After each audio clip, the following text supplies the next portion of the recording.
Bom dia a todos, bom dia a todas. Em 26 de novembro de 2015, declaro aberta a 25ª reunião da Comissão Parlamentar de Inquérito, criada através do requerimento 407 de 2015. Conforme convocação, a presente reunião destina-se à leitura do relatório final desta CPI, de autoria da senadora Vanessa Graziotin. Passo, então, a palavra à relatora para que ela possa fazer a leitura do referendado relatório. Muito obrigada, senhor presidente, senhores senadores, companheiros e companheiras.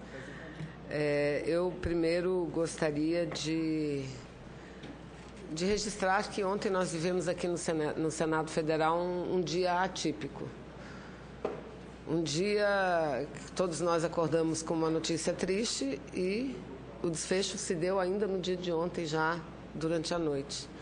E por conta desses episódios, desses fatos, eu não tive a possibilidade de apresentar no dia de hoje, senhor presidente, não tive condições de apresentar o relatório que gostaria de ter apresentado. Eu já estou trabalhando no relatório há algum tempo, mas nesses últimos dias de forma quase que exclusiva. E no dia de ontem, infelizmente, eu tive que delegar a terceiros atribuições que seriam minhas, pessoais. Portanto, o relatório não está exatamente do jeito que eu gostaria que estivesse. Mas não vejo nisso nenhum prejuízo, visto que o nosso objetivo e o nosso acerto, senador, nós acertamos, Vossa Excelência, eu, nosso vice-presidente, senador Donizete, e os demais membros, que o relatório seria apresentado hoje e, a partir de hoje, ele estaria aberto a sugestões, através de um pedido de vistas coletivos.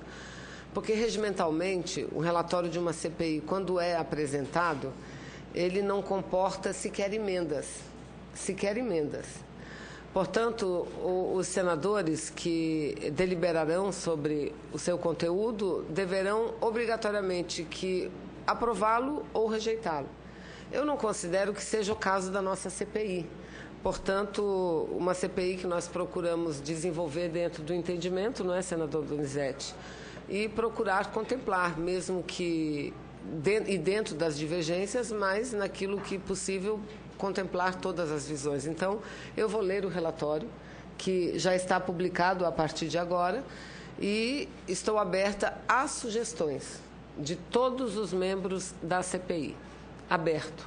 Não é? Agora, seria interessante que nós estipulássemos um prazo para as sugestões chegarem, para que eu pudesse também ter um período de concertação com o próprio texto final. Né? Então, eu acho que o ideal seria até quarta-feira de manhã cedo, mais tardar, para que eu possa ter a quarta-feira, o dia todo, para fazer as modificações, ou até terça-feira, final do dia, para que quarta-feira pudesse analisar e contemplar ou não, dependendo do caso, as sugestões, e quinta-feira aí sim apresentaríamos, se tudo der certo, um texto consensual aberto, amplo, para a votação.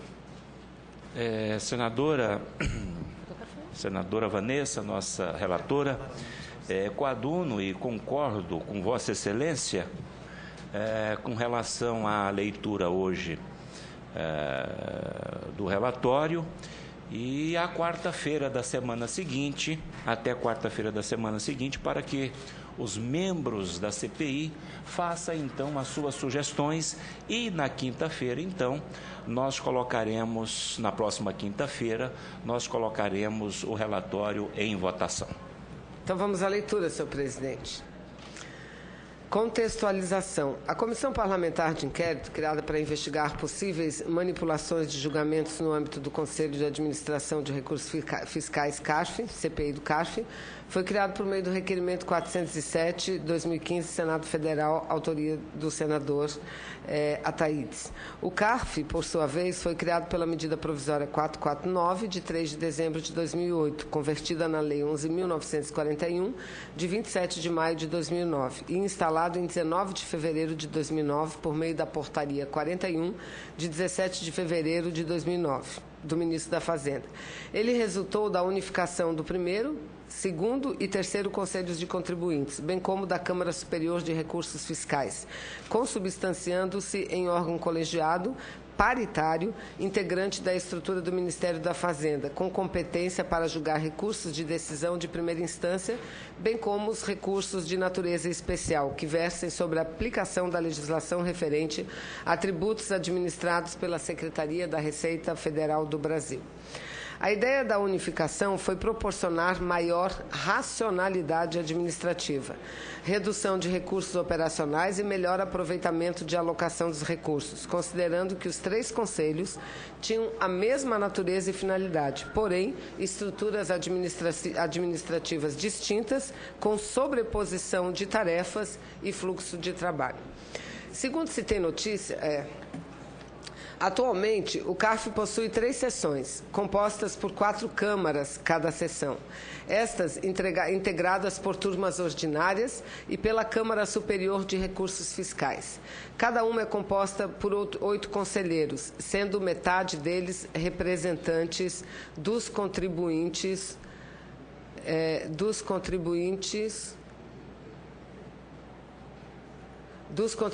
e metade representantes da Fazenda Nacional. Esse órgão, que tem suas origens históricas ainda no início do século XX, sempre teve prestigiada e reconhecida a sua competência técnica, contando em seus quadros com profissionais habilitados. Entretanto, infelizmente, foi o palco do cometimento de atos diversos de corrupção, perpetrada por agentes públicos e privados, além de grandes corporações, em detrimento do fisco e, por conseguinte, dos contribuintes brasileiros.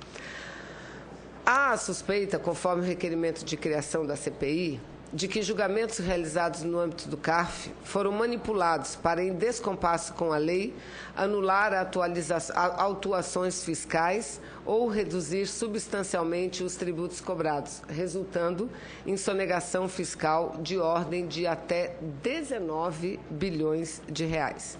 Tudo isso foi descoberto com a deflagração da chamada Operação Zelotes, levada a cabo pelo Ministério Público Federal e pela Polícia Federal, com as devidas autorizações, as devidas autorizações da Justiça Federal.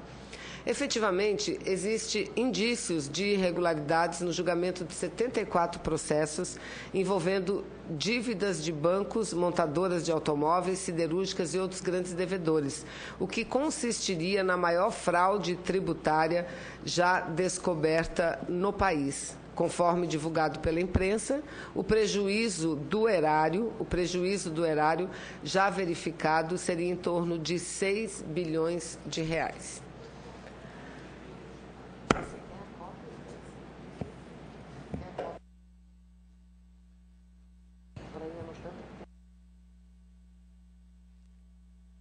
Segundo se tem notícia, os agentes privados devedores de tributos teriam cooptado conselheiros do CARF para obter decisões do Conselho que implicassem redução e exclusão de valores devidos ao fisco.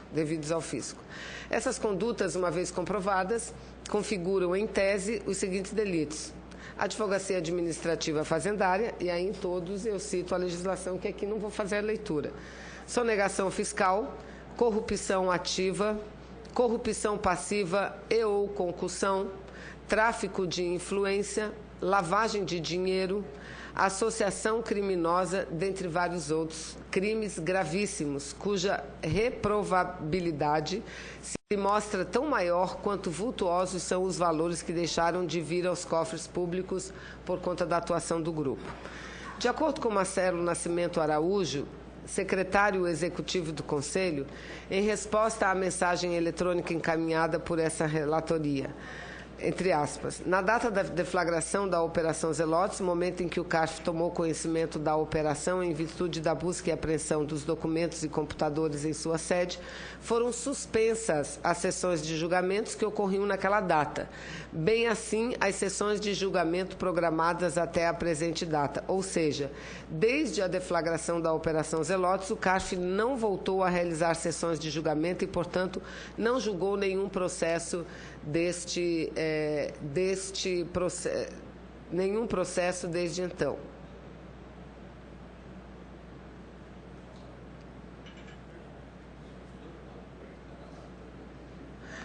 Ressalte-se, contudo, que os processos que já encontravam julgados anteriormente à deflagração da Operação Zelotes e cujas decisões acórdãos ainda não tinham sido formalizados, foram priorizados e tiveram os acordos formalizados, totalizando 1.440 processos no período de março a outubro de 2015, no valor total de aproximadamente 34 bilhões de reais.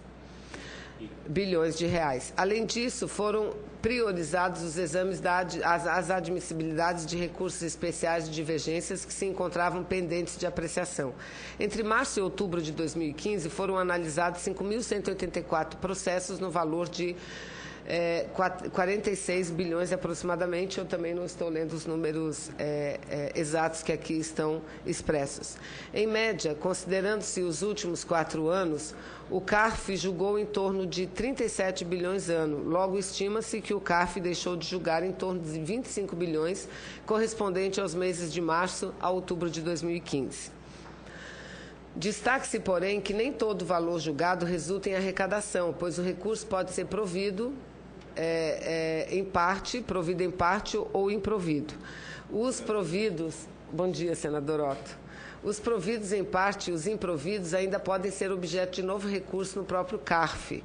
E, ao fim da esfera administrativa, o contribuinte ainda pode recorrer ao Poder Judiciário. Assim, pode-se falar, no máximo, que a expectativa de arrecadação em torno dos valores de processos que tiveram os recursos providos em parte ou improvidos, o que tem representado em torno de 55% dos créditos em discussão dos processos julgados, fecha-se aspas. Para se ter uma ideia, os valores possivelmente suprimidos ao fisco são o triplo das perdas estimadas do Petróleo Brasileiro S.A. Petrobras, com atos de corrupção de alguns de seus agentes. Curiosamente, porém, a grande mídia, e aí eu repito muito do que foi o nosso plano de trabalho, parece ter esquecido os desvios do CARF.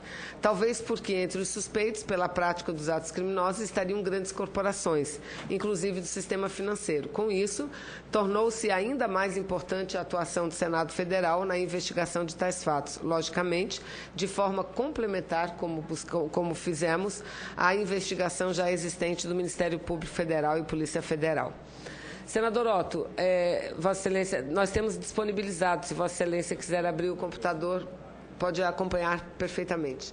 Na qualidade de relatora, buscamos estruturar a investigação e os trabalhos de forma mais racional possível, aproveitando os dados já colhidos na investigação existente e procurando evitar sobreposição de atos e principalmente de forma a que concluíssemos pelas alterações do ordenamento jurídico que certamente serão necessárias a fim de evitar que atos tão ignóbeis se repitam. Os documentos fruto da Operação Zelotes, apresentados pela Polícia Federal, revelaram fortes evidências de um esquema de corrupção envolvendo empresas de diversas matizes com um aspecto em comum. Todas são de grande porte. Todas são de grande porte. Aliás, aqui a gente poderia até transcrever para dar um simbolismo maior a essa nossa afirmação, algumas degravações das quais tivemos acesso e que eles próprios dizem isso, que lá não tem processo de pequeno não, o bagrinho não tem vez, só é grande, não é?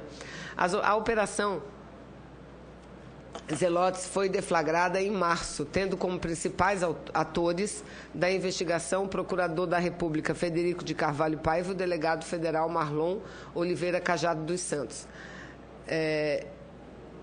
Iniciou-se por denúncia anônima que teria informado um esquema de fraudes no CARF. Todavia, antes de iniciar-se a operação, já havia apurações que indicavam o prejuízo ao erário por condutas fraudulentas no âmbito do Conselho. Por esse motivo, a Polícia Federal concentrou suas atividades no ano de 2013 em movimentações financeiras atípicas por parte dos servidores e suas consultorias. Como resultado, mais de 60 milhões, incluindo saques e depósitos em espécies, foram identificados. 60 milhões de reais. Após a análise preliminar das movimentações atípicas, procedeu-se à quebra dos sigilos fiscais e bancários de pessoas jurídicas e físicas que poderiam estar envolvidas no esquema. Verificam-se, então, cerca de 160 mil transações financeiras no período de 2005 a 2013, que somadas alcançavam em torno de 1 bilhão e 300 milhões de reais. 1 bilhão e 300 milhões de reais. Todas essas verificações são anteriores a operações Zelotes, que, por seu turno, cogitou números mais expressivos, resultantes de crimes contra a fazenda pública. Como dito, a suspeita de que as manipulações de julgamento dos recursos fiscais representariam um prejuízo aos cofres públicos em razão de sonegação de até ou de aproximadamente 19 bilhões de reais. Item 1.1. Resumo da documentação enviada.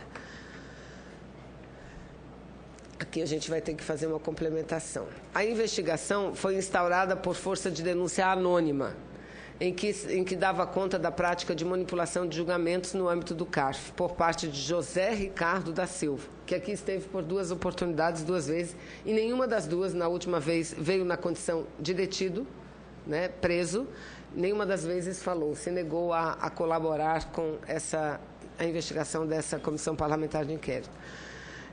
Ou seja, no âmbito do CARF, por parte de José Ricardo da Silva, sua irmã Evanice Canário da Silva, Adriana Oliveira e Ribeiro, Flávio Rogério da Silva, que é irmão de José Ricardo, José Celso Freire da Silva e Valmar Fonseca de Menezes. José Ricardo seria um dos líderes do esquema de propina, com a distribuição de dinheiro sujo, sendo feita por meio de suas empresas, SGR, Consultoria Empresarial, e JR Silva Advogados e Associados.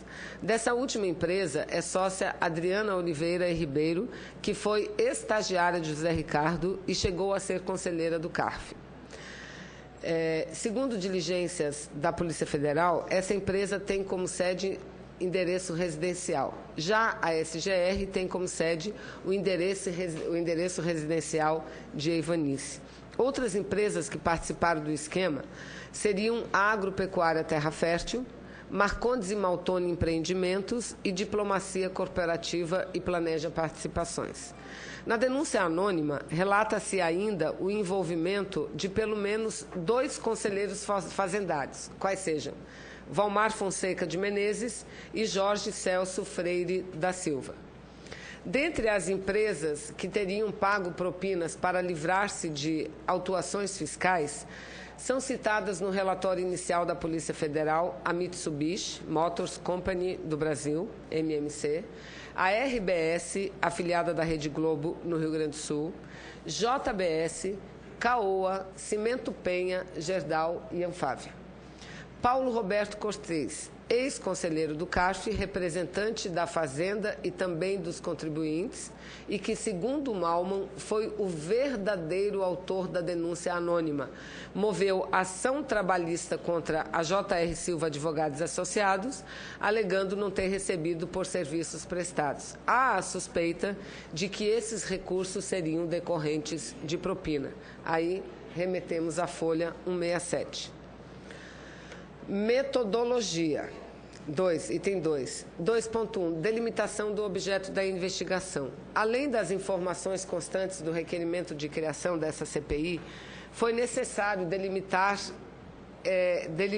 espacial e temporalmente o objeto da investigação, até mesmo para que fosse possível concretizar o requisito do fato determinado, exigido pelo artigo 3º, pelo parágrafo 3º do artigo 58 da Constituição Federal. Nesse sentido, são sempre citadas pela precisão as lições de Pontes de Miranda para quem fato determinado é aquele que cumpre os seguintes requisitos. Aí eu cito os requisitos no plano da existência, no plano da legalidade, no plano da topografia, do tempo e da quantitatividade. No caso sob exame, a definição dos planos da existência, a legalidade do local e da quantidade já estavam desde o início suficientemente verificados, como vimos no item anterior. Faltava apenas a delimitação temporal. Sugerimos que o marco inicial da apuração fosse fixado no ano de 2005, momento em que coincide com a delimitação da Operação Zelotes. passamos hora em diante a detalhar a estratégia investigativa desta relatoria. Item 2.2. Da estratégia de investigação adotada. Foi proposto ao plenário da Comissão Parlamentar de Investigação em 2 pilares, sempre por meio de definição clara das linhas a serem adotadas, a fim de trazer racionalidade aos trabalhos, quais sejam compartilhamento de informações e busca de eficiência das apurações, prioridade na investigação dos grupos e corporações beneficiárias. Expliquemos. Em primeiro lugar, era preciso evitar o retrabalho. Se já existia uma investigação em curso, que nós buscássemos obter informações lá coletadas, de modo a podermos otimizar os trabalhos da comissão. Não deveríamos ficar aqui ouvindo as mesmas pessoas ou analisando os mesmos documentos já objeto de investigação que ocorre nas instâncias judiciais. O papel da CPI, do Senado, tem de ser altivo e proativo, usando dos poderes de investigação próprios de autoridade judicial que nos são conferidos pelo artigo 58 da Constituição para produzir provas que, inclusive, sejam úteis ao Ministério Público Federal e à Polícia Federal. 2.3. Das linhas de investigações seguidas. A linha primeira, as empresas beneficiárias. A linha segunda, os agentes corruptos. A linha terceira, os intermediários. Eu não preciso ler, eu estou pulando, senhor presidente, porque é apenas a explicação. Os intermediários dos atos de corrupção.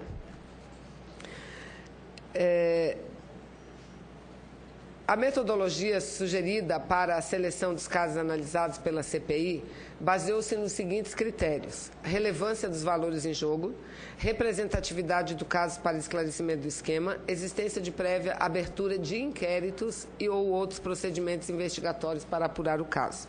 E aqui eu quero dar um testemunho como nós tentamos, sobretudo o nosso presidente, muito, inclusive, montar uma equipe para que abríssemos novos casos dentro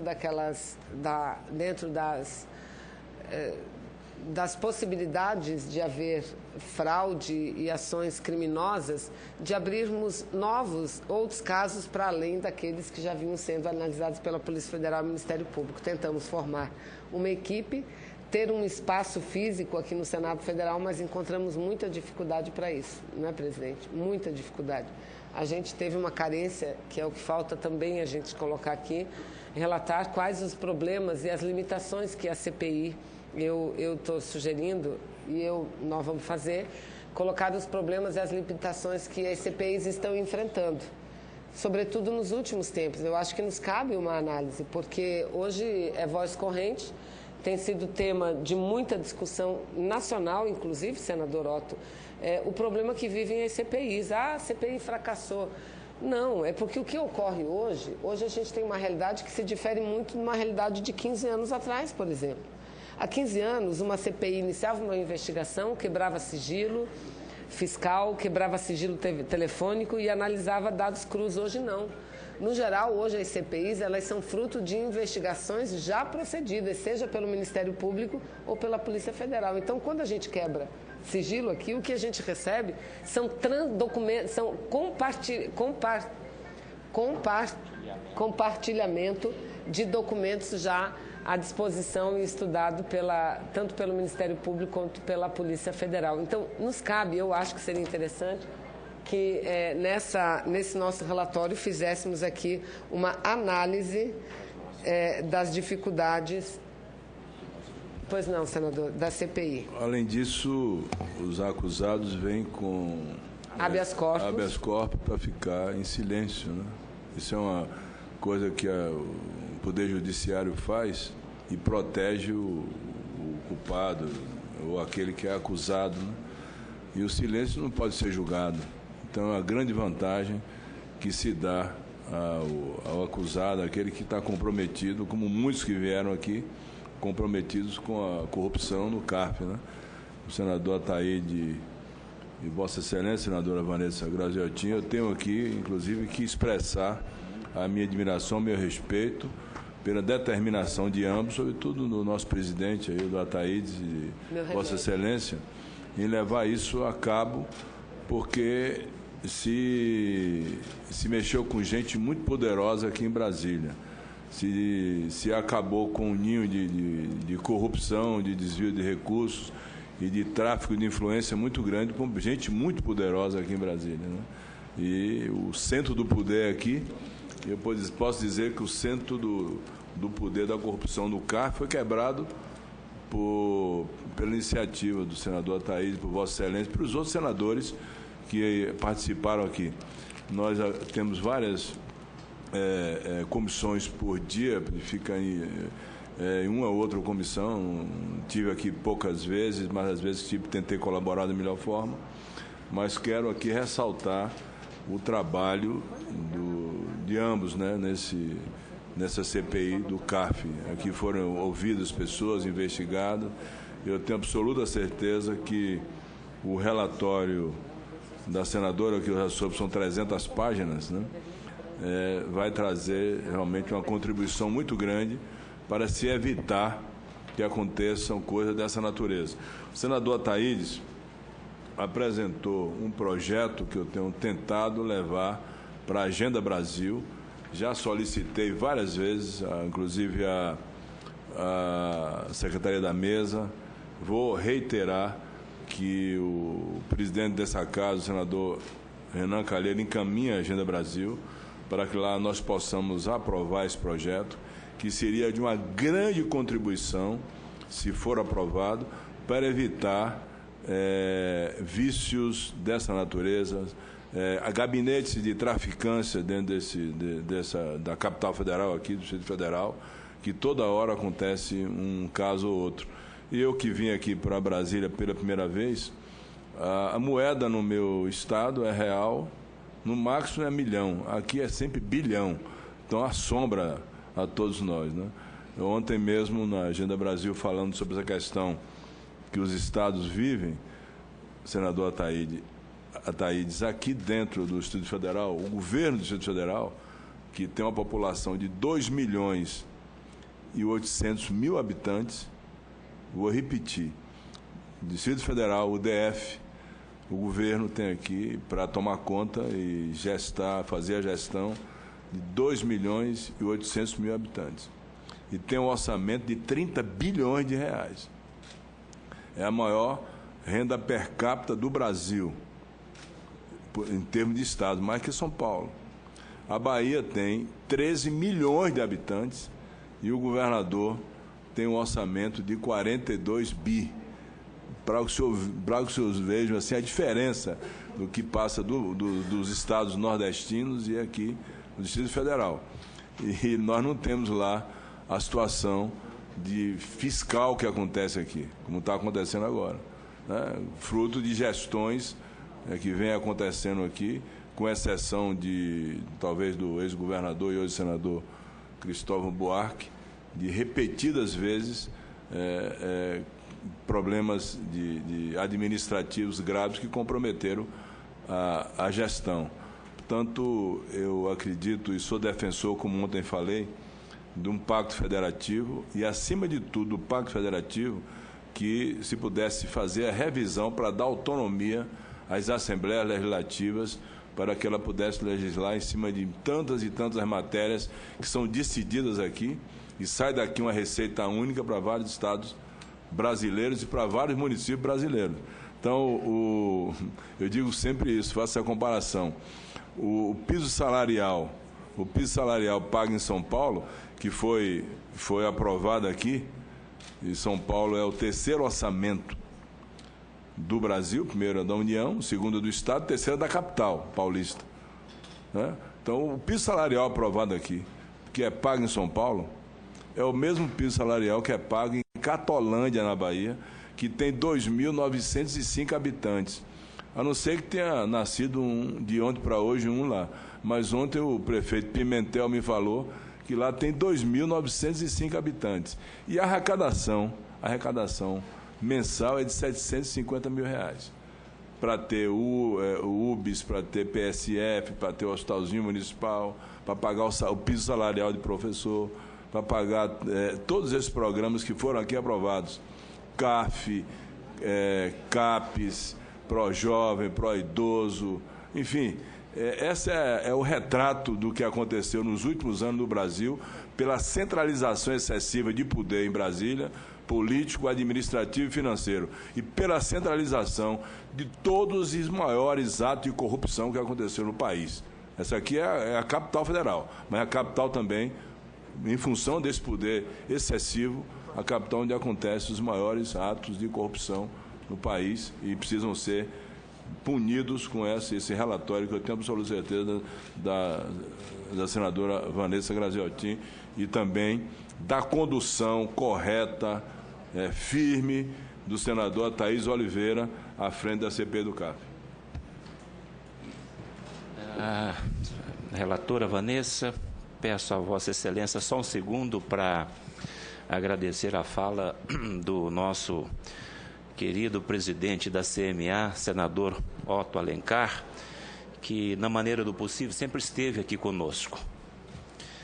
Sempre com as suas posições muito objetivas.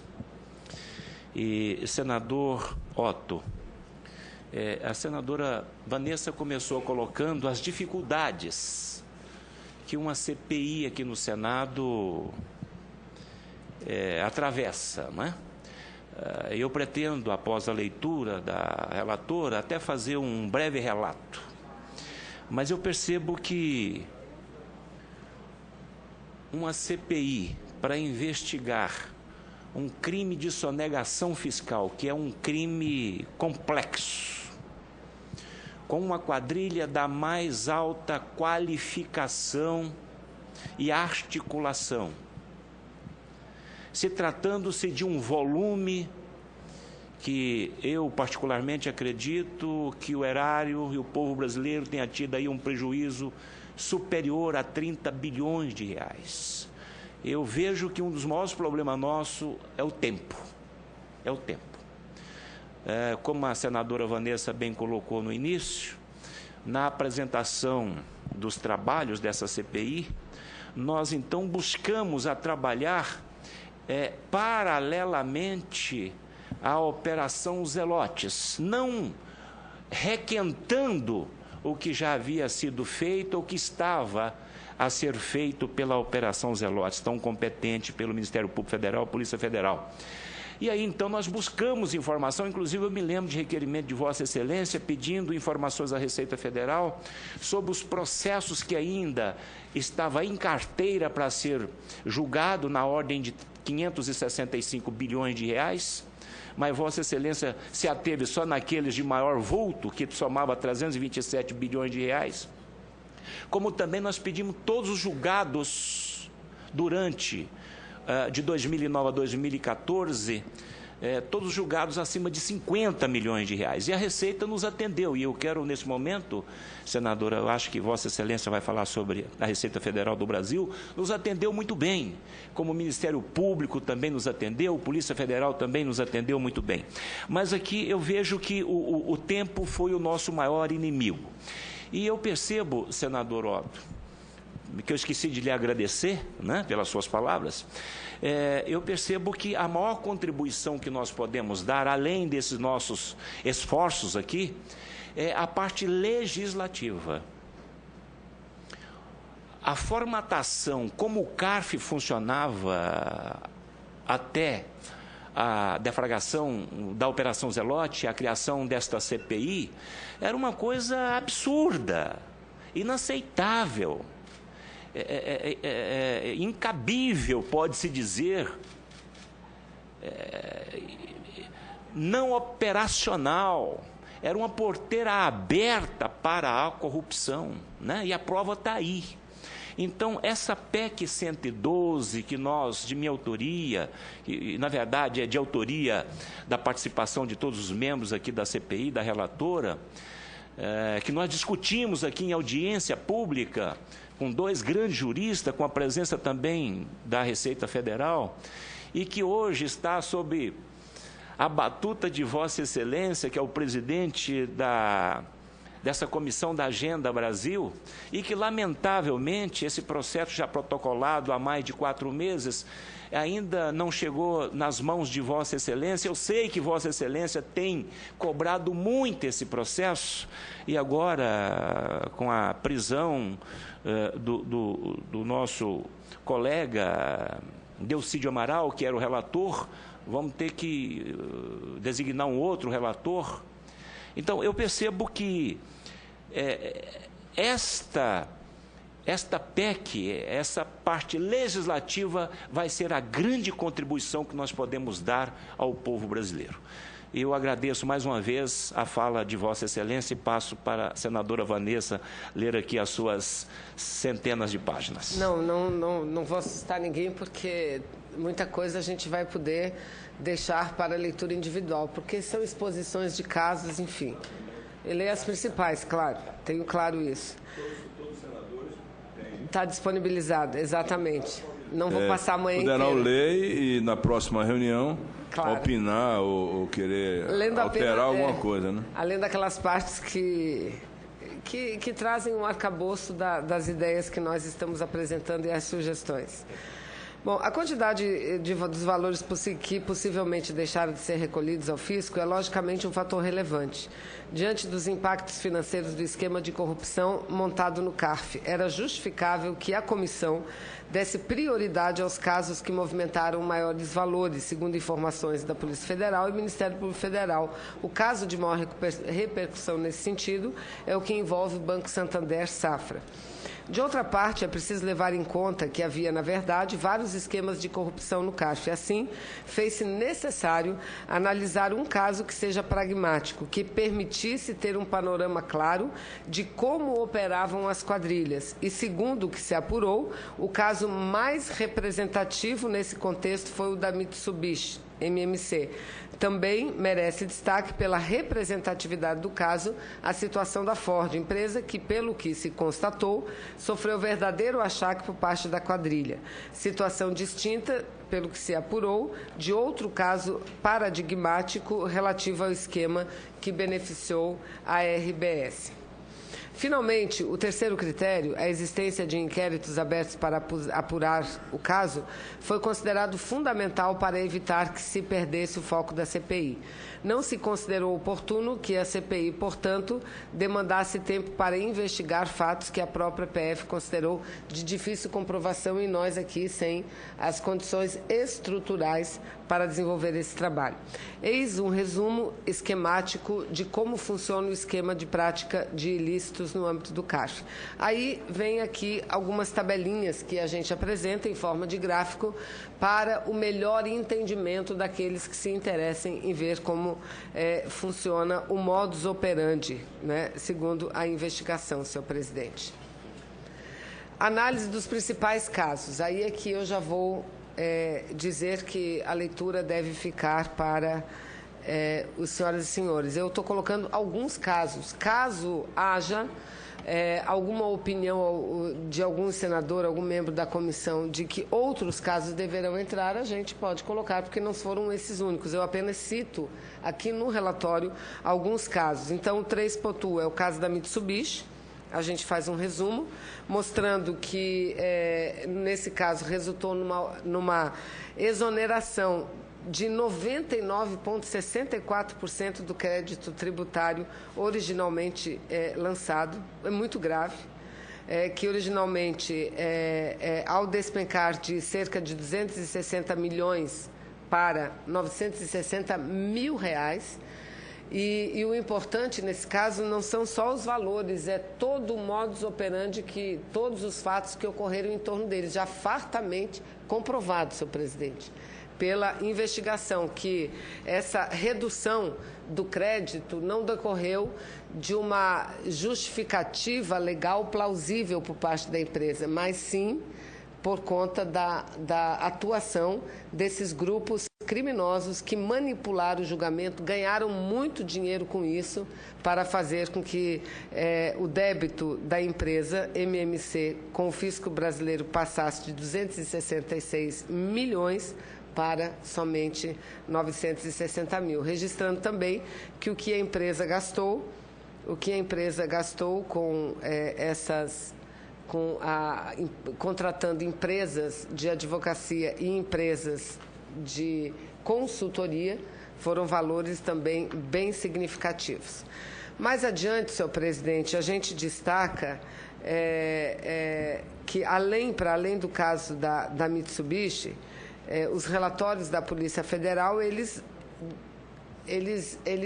transcrevem, eles relatam as empresas onde há possível ilegalidades em torno das quais desses julgamentos, né? Então, eu apenas repito, né, essa listagem aqui. A listagem é repetida porque eu acho que é muito importante que nós vamos encerrar o trabalho da CPI, mas a Zelotes não se encerra. A Zelotes segue e seria importante que a Zelotes, através da Polícia Federal, através da Receita Federal do Brasil, a Inteligência, a Procuradoria, a Corregedoria da Receita Federal do Brasil, o Ministério Público desse sequência a essas investigações. Aí vamos para... Aí também, ainda no caso da MMC, a gente, no item 3.1.1, trata de algumas degravações de conversas, que é o que mostra, o que comprova a trama e o modus operandi criminoso que ocorreu em torno do julgamento desse caso, Mitsubishi. Na sequência, o outro caso relatado, até como contraponto, é o caso da Ford. Lembrando que a Ford ela tinha uma situação assemelhada à da MMC, mas, pelo que tudo indica, pelos documentos que nós analisamos, não embarcou na mesma linha da Mitsubishi, senhor presidente. Então, isso também está relatado aqui. O terceiro caso expresso é o caso RBS, que entendemos também um caso muito grave, que teria envolvido fortemente a participação desse grupo criminoso, não é? E, nesse caso, então, a gente relata com detalhes, apresentando degravações, transcrevendo aqui no relatório algumas degravações, transcrevendo, reproduzindo no relatório também, senhor presidente,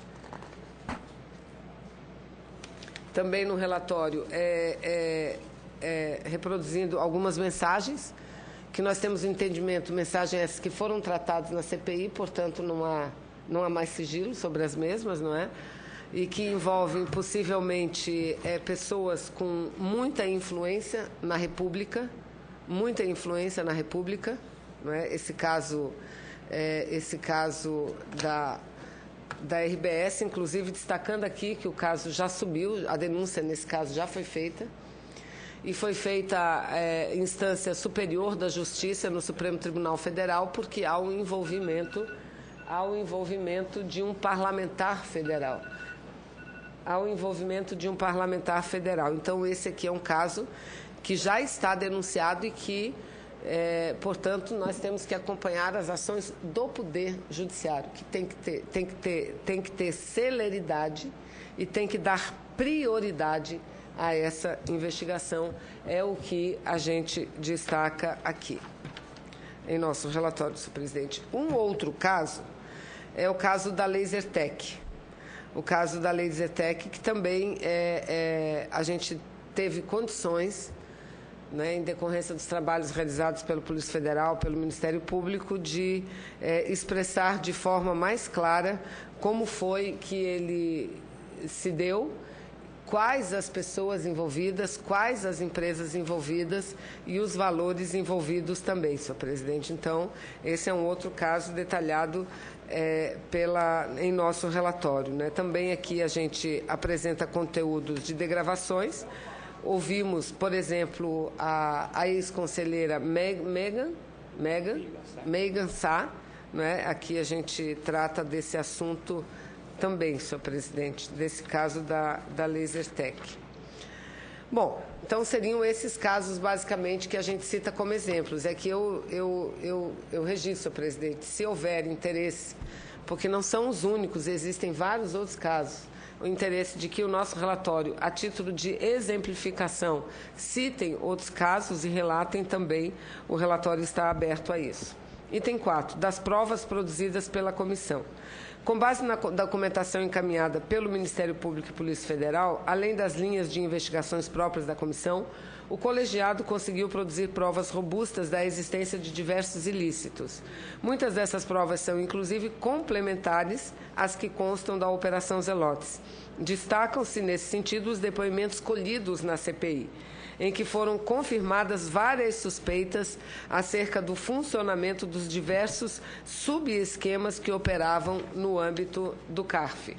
Passamos, ora em diante, a resumir as reuniões da comissão, para rememorar e compilar a produção probatória, senhor presidente. Finalmente, em item específico, realizaremos os balanços de outras espécies probatórias, especialmente as quebras de sigilos bancário e fiscal.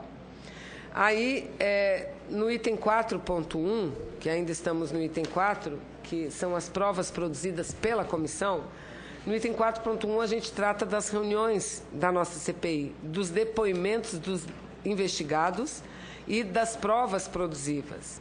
Aí falamos da oitiva. E aqui nós destacamos algumas oitivas, senhor presidente, que, repito, não são meras oitivas, são provas. São provas produzidas no âmbito dessa CPI. Eu também não vou lê-las, senhor presidente, porque, como eu aqui digo, é rememorar, é organizar, transcrever, colocar, organizar no papel, sistematizar aquilo que todos nós que atuamos aqui no âmbito dessa comissão já conhecemos fartamente, mas que é bom porque ficará aqui o registro. Então, as oitivas que nós estamos transcrevendo e apresentando aqui no relatório, repito, não estão todas. Caso também haja interesse de que outras sejam aqui colocadas, não há problema nenhum, senhor presidente. Então, vamos lá. Nós transcrevemos aqui a oitiva do senhor Leonardo Manzan e Nelson Malman.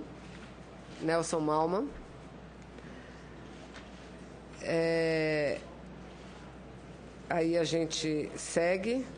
Elas são relativamente longas, senhor presidente. Relativamente longas, porque a gente procura fazer uma transcrição cuidadosa, destacando os pontos que são importantes e que têm, inclusive, contribuído com a Polícia Federal. A oitiva de Gegliani, de José Vitor Rodrigues e Adriane Oliveira e Ribeiro, também está aqui destacada.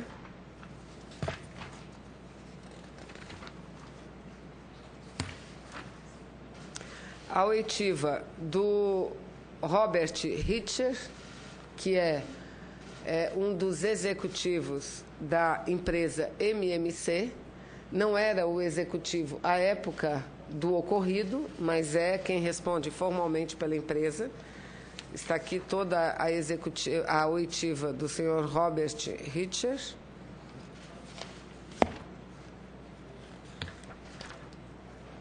Está vendo como vai rápido? Não teria por que lermos. Isso está disponibilizado, viu, presidente? Não apenas os consultores, os senadores, mas qualquer pessoa que queira pode acessar o relatório. O relatório é através do site do Senado Federal, da página da CPI. A oitiva de Maurício Taveira e Silva e Antônio Lisboa Cardoso.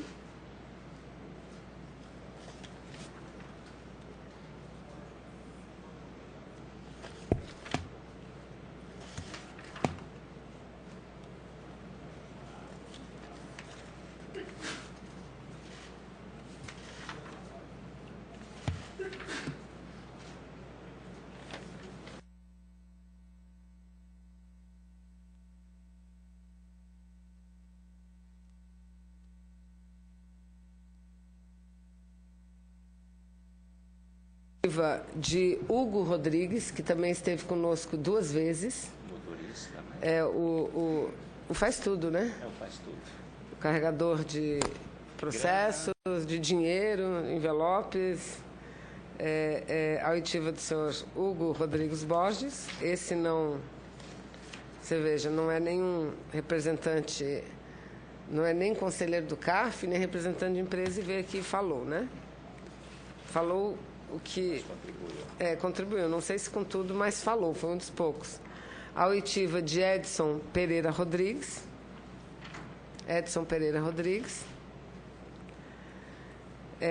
Transcrevemos também aqui a acariação entre o senhor Hugo e a senhora Gigliani, que foi muito importante, inclusive no caso RBS, em outros casos também, então está toda transcrita aqui.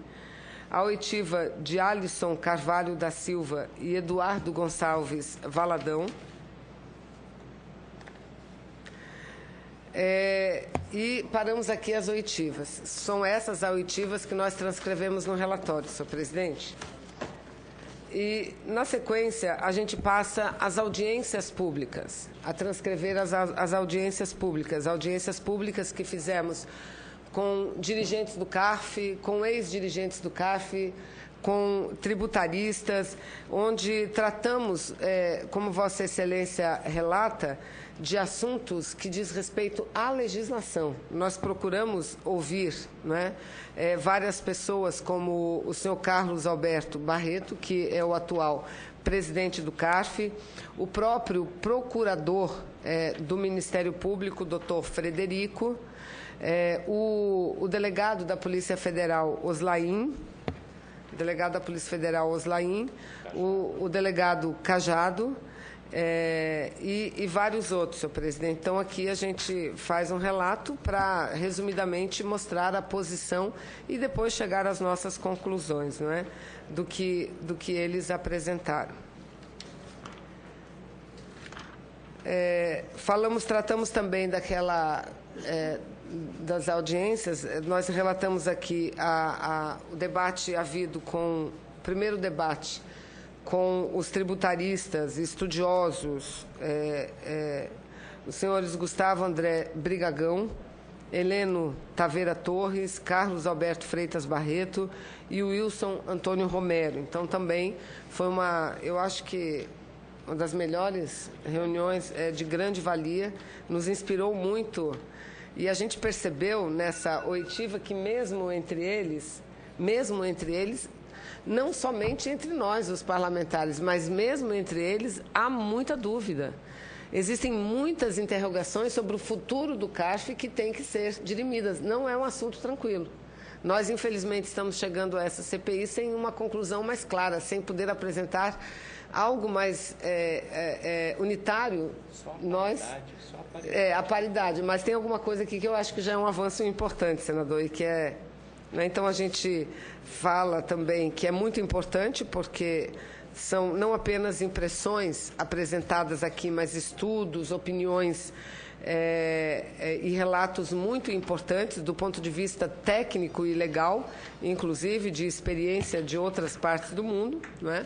Então, isso também está tudo apresentado aqui. E, na sequência, a gente analisa no item 4.2, página 151, um balanço das quebras de sigilos e das convocações, né? A gente faz um balanço aqui, colocamos nesse balanço que, dentre os requerimentos apresentados, foram apreciados requerimentos de autoria do presidente, Vossa Excelência, senadora Thaídes, requerimentos que visavam convocar, além dos requerimentos, eu cito aqui, que nós analisamos requerimentos, esse é um item que eu coloquei a pedir Vossa Excelência, nós analisamos, votamos, por mais de uma vez, inclusive, requerimentos que convocavam o presidente Lula, o ex-ministro Gilberto Carvalho, Erenice Guerra, o filho do presidente Lula, mas relata aqui que os referidos requerimentos eles foram rejeitados porque houve uma compreensão e uma opinião majoritária de que o tema relacionado a essas convocações fugiam ao princípio que originou a criação da CPI, que, como relatado lá no início, tem que ser um fato concreto e delimitado. Então, de uma forma bem democrática, a gente relata esse episódio aqui, senhor presidente. No próximo item, o levantamento dos requerimentos aprovados, foram um total de 198 requerimentos apresentados. dos quais 2 prejudicados, 1 retirado, 12 rejeitados somente e 113 foram apreciados, né? A gente analisa também dos requerimentos aprovados, dos 98 aprovados, 57 eram requerimentos de convocação, 13 de documentação, 18 de quebra de sigilo e 8 requerimentos que consideramos de conteúdo administrativo. Sendo atendidos 15 dos 57 aprovados, 11 foram prejudicados. Então, 15 foram atendidos, de documentação, os 13 foram atendidos, quebra de sigilo, os 18 foram atendidos e os administrativos, da mesma forma, os 8 encaminhados. As quebras de sigilos, aqui a gente apresenta um quadro, tratando dos requerimentos de quebra de sigilo, senhor presidente. Em seguida, eu trato da quebra de sigilo fiscal, uma análise de Leonardo Manzan, que é bom recordar que foi a pessoa com quem foi apreendida uma quantia significativa de recursos, né? Então, a gente trata deste item aqui, em seguida, caminhando às conclusões, senhor presidente. Caminhando para as conclusões, o item 4.3, conclusões sobre as provas colhidas, as empresas de consultoria de fachada. Aí analisamos a situação da SGR. A SGR, que é uma empresa de fachada, nós chegamos a essa conclusão, que a SGR é uma empresa de fachada, cujos sócios Edson Pereira Rodrigues, José Ricardo da Silva e João Batista Grujinski, mancomunaram-se para intermediar a compra e venda de decisões no âmbito do CARF. Com essa empresa, tinha relação também a advogada Adriana Oliveira Ribeiro, que veio a ser conselheira do CARF. As movimentações financeiras atípicas detectadas pela Polícia Federal, bem como as várias conversas telefônicas interceptadas com ordem judicial, demonstram que o objeto societário da empresa nada tinha a ver com consultoria. Tratava-se, na verdade, de um verdadeiro balcão de negócios, por onde circulavam quantias que seriam pagas a título de propina para os agentes públicos corruptos. Aí a gente apresenta uma tabelinha aqui, inclusive, com nomes, tipo não é uma tabela, como é que a gente chama isso? Um gráfico também não é? Um gráfico, é um gráfico, organograma, um gráfico, que mostra o envolvimento e a interligação entre pessoas e empresas, não é? Como que elas agiam. A gente trata também de relatar as pessoas que tinham parte direta ou indiretamente, envolvimento, não é? E chegamos à conclusão que a SGR, portanto, funcionava na sede da Agropecuária Terra Fértil, também de propriedade do senhor Zé Ricardo, e que essa, sim, pelo que tudo indica, a Terra Fértil era uma empresa real, mas cuja estrutura passou a ser utilizada para incubar a SGR e as suas negociatas, inclusive havendo muita troca, não é, de operações entre elas, lavagem de dinheiro, enfim. E registramos também que, em seu depoimento à CPI, o senhor Hugo Rodrigues Borges, que era o responsável por operacionalizar toda a movimentação financeira da Agropecuária Terra Fértil até 2012, conforme por ele mesmo confessado, confirmou que a movimentação da empresa aumentou de forma vertiginosa depois que se passou a trabalhar com o processo relativo ao CARF. Ou seja, o conteúdo das provas é um conteúdo muito robusto. Muito robusto. Tanto é que denúncias já foram encaminhadas, né? Já se transformaram em processos judiciais, não é? E relatou também o senhor Hugo que, apesar dessas grandes movimentações, a empresa passava sempre por dificuldades financeiras, o que constitui de fortíssimo indício de que a consultoria era utilizada, na verdade, apenas para lavar dinheiro e distribuir a propina. Apenas para isso. A SGR, aliás, foi utilizada para o recebimento de propina paga pela RBS, conforme o caso relata lá.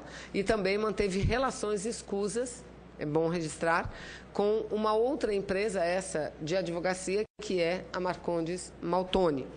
Essa última é utilizada para intermediar decisões no CARF, como exposto acima na análise do caso da MMC.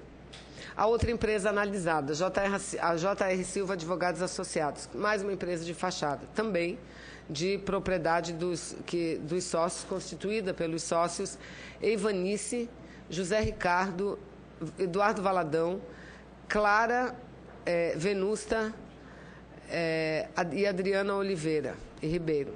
Possui, portanto, 3 pessoas ligadas diretamente à SGR, conforme esclarece o esquema a seguir. Aí tem outro gráfico, obrigada, outro gráfico que também liga a empresa às pessoas, né?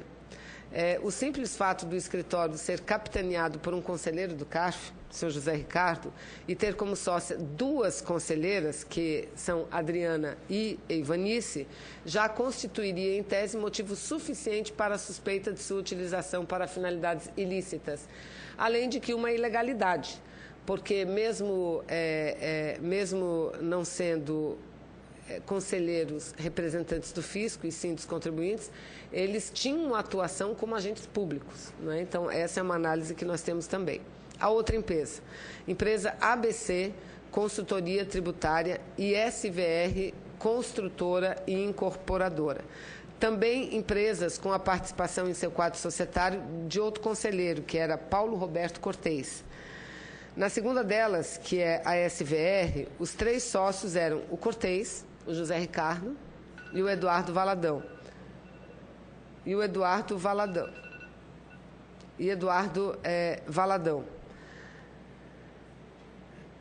E o José Ricardo também na empresa JR Silva. Essa teia de relações escusas se completa com a informação da ação judicial movida por Paulo Roberto Cortez, vamos lembrar aqui que foi possivelmente o autor da primeira denúncia, junto com o APS, com Alexandre Paes, contra José Ricardo, justamente para receber valores que, ao tudo indica, diziam respeito à propina e que não foram pagos. A outra empresa, SBS Consultoria Empresarial, outras empresas e VR Assessoria e Consultoria. Da mesma forma, são empresas da qual faziam parte vários personagens importantes e principais no esquema de propina que campeava de forma livre pelo CARF. O quarteto, nesse caso, era formado, não sei se a gente poderia escrever quadrilha, né? Mas colocou aqui o quarteto.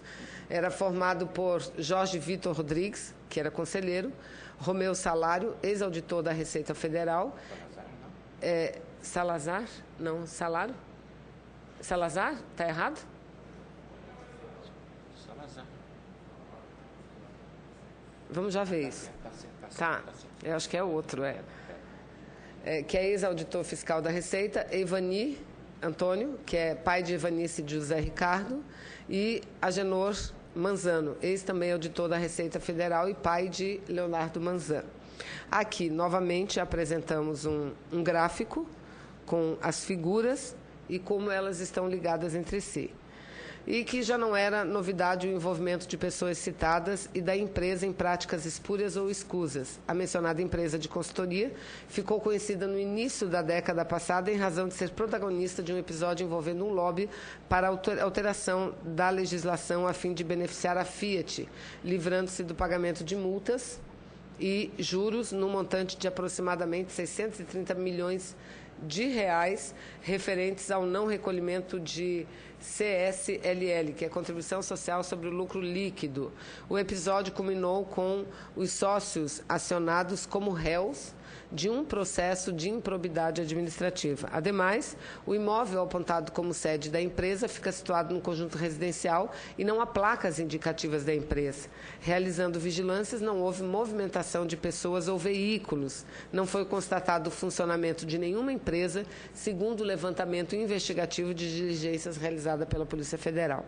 Já a empresa VR Consultoria, da qual Jorge Vitor era sócio, também integrava, pelo que se teve a oportunidade de apurar, o seleto rol das empresas de, entre aspas, consultoria, que serviam, na verdade, de fachada para esconder ou legitimar o recebimento de valores pagos a título de propina. Basta que se analise, por exemplo, o gráfico que resume a movimentação financeira de Jorge Vitor e as suas relações com as diversas empresas. Todas essas empresas fazem, portanto, parte, na verdade, de uma grande teia de interesses escusos e pagamentos de propina, cujo fio apenas começou a ser desvendado pela CPI do CARF e que, repito, está sendo trabalhado através da Operação Zelotes e que, de forma nenhuma, essa investigação deva ser prejudicada. Outras linhas de investigação, creio que são corretas, são justas, mas jamais abandonar essa linha. Isso é muito importante, senhor presidente. Aí vamos entrar em outros itens que já são também parte das nossas conclusões, que pedidos de indiciamento. As CPIs não assistem, segundo jurisprudência do STF, o poder de indiciar investigados, por se tratar de ato privativo de autoridade policial. Contudo, tem a comissão o poder de pedir o indiciamento à autoridade policial, cumulativa ou alternativamente com o encaminhamento do relatório final ao Ministério Público, para que este promova a responsabilização civil e criminal dos infratores. A par das investigações até aqui realizadas, e com base nas provas produzidas pela CPI, especialmente as documentais e testemunhais, recomenda-se o indiciamento das seguintes pessoas pelos motivos adiante expostos. Será que carece eu ler os motivos? Não, né, presidente? Citar apenas os nomes e está publicado os motivos. Senhor Leonardo Ciad Manzan. Maurício Taveira e Silva. Antônio Lisboa Cardoso. Mauro Marcondes Machado. Edson Pereira Rodrigues. Megan Saque Rodrigues. Jorge Vitor Rodrigues. Lutero Fernandes do Nascimento. Eduardo Cerqueira Leite. Jefferson Ribeiro Salazar. José Terijo Tomasato. Mário Pagnozzi Júnior. João Inácio Puga. Wagner Pires de Oliveira. Jorge Celso Freire da Silva. Tairique Jacud Paixão. Shigeaki Murakami. José Ricardo da Silva. João Batista Grujinski. Adriana Oliveira Ribeiro. Eivanice Canário da Silva. Paulo Roberto Cortez. Silvio Guatura Romão. Ezequiel Antônio Cavalari. Alexandre Paes dos Santos. Guilherme Polanstri Gomes da Silva.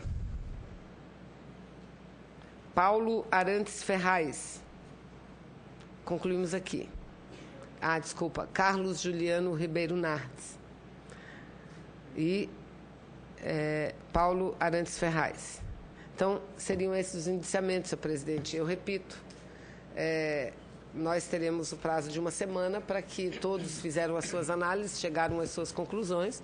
Portanto, se houve falha desta relatoria em apresentar outros nomes ou apresentar indevidamente alguns nomes, nós estamos abertos também ao diálogo durante a semana toda. Aí entramos no item 6, medidas legislativas, que é um item que nós consideramos crucial e que já fiz algumas observações aqui. Não avançamos da forma como queríamos, mas não ficamos parados também, né, senhor presidente? Utilizando-se o poder de iniciativa legislativa, que lhe é otorgado pelo parágrafo 3º do artigo 58, pelo caput do artigo 61 da Constituição Federal, a CPI elaborou estudos e propostas legislativas que venham aperfeiçoar a legislação, visando impedir a prática de delitos aqui investigados.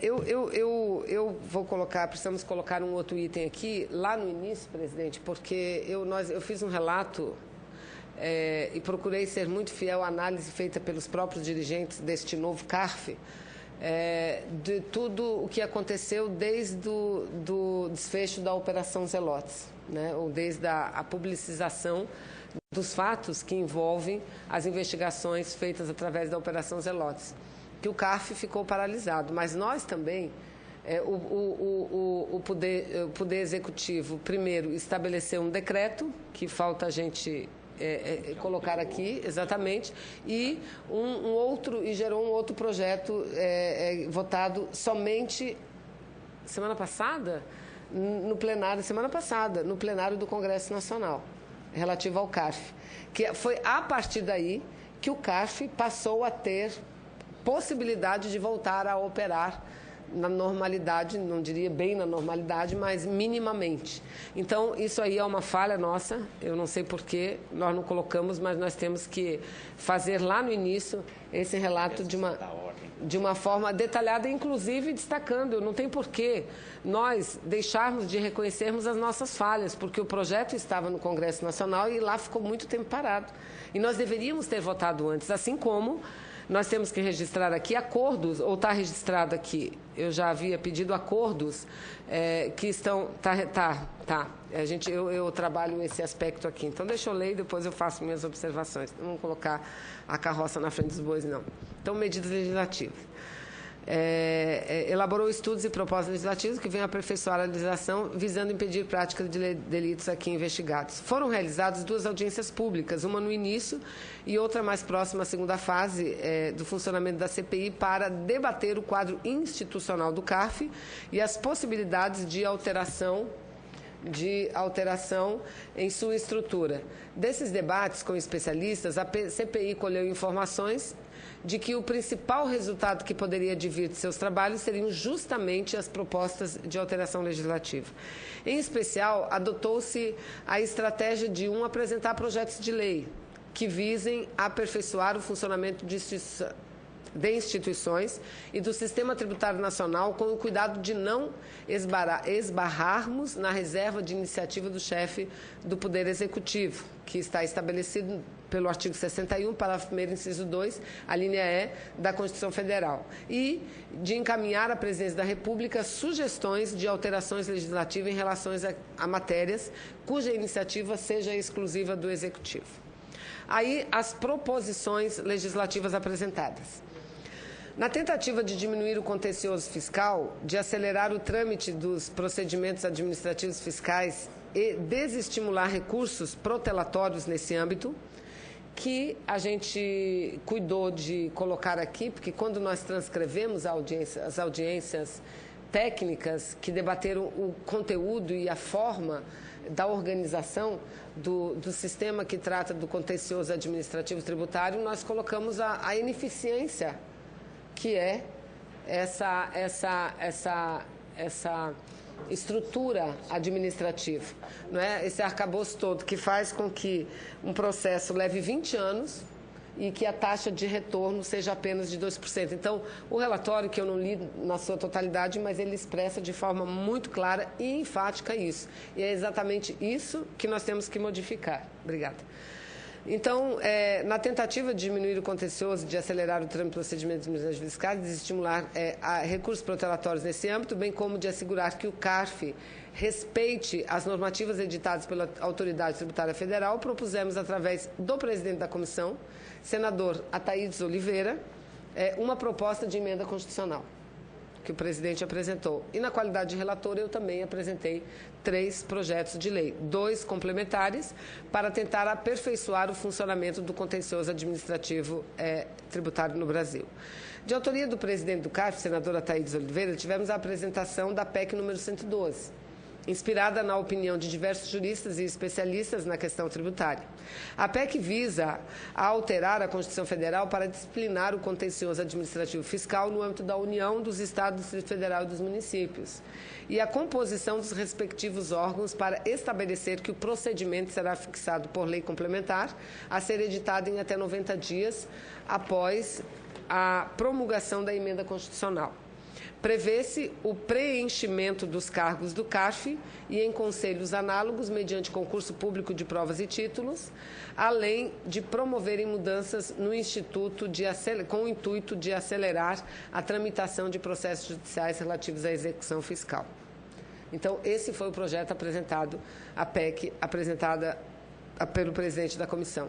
De parte da relatora, eu apresentei 3 projetos. O 542, que altera a Lei Complementar 123 de 2014, de 2006, para dispor que nos casos de exclusão do Simples Nacional por anuência de inscrição ou com irregularidade em cadastro fiscal federal, municipal e estadual, como inexigível, será permitida a permanência de pessoa jurídica como optante do Simples Nacional, mediante comprovação da regularização do débito ou do cadastro fiscal no prazo de até 30 dias contados a partir da ciência da comunicação da exclusão.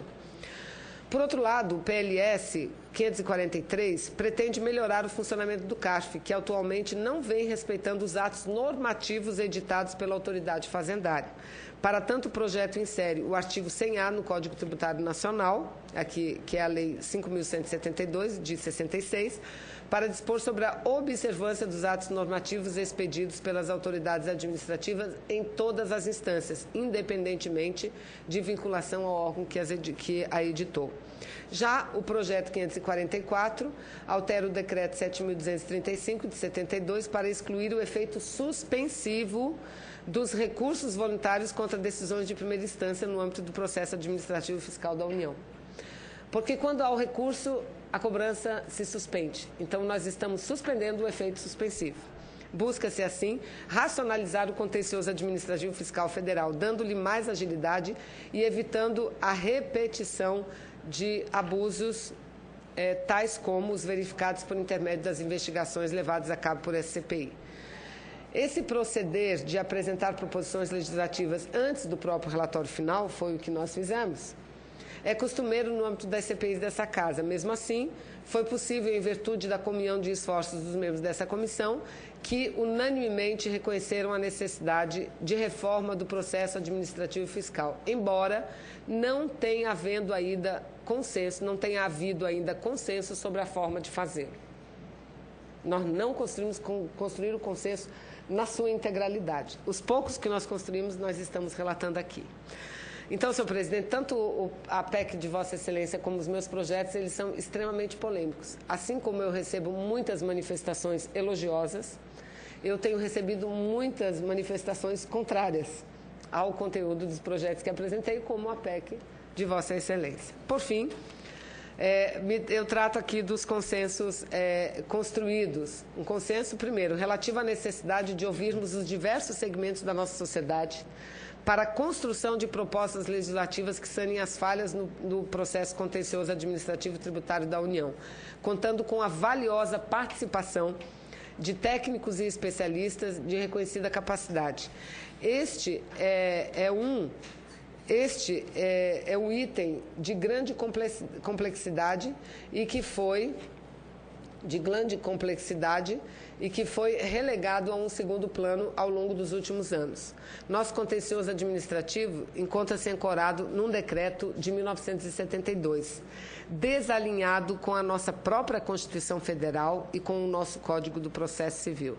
Sugerimos ao longo dos trabalhos, através do requerimento 147, a criação de uma comissão de alto nível para que especialistas pudessem debruçar-se sobre o tema.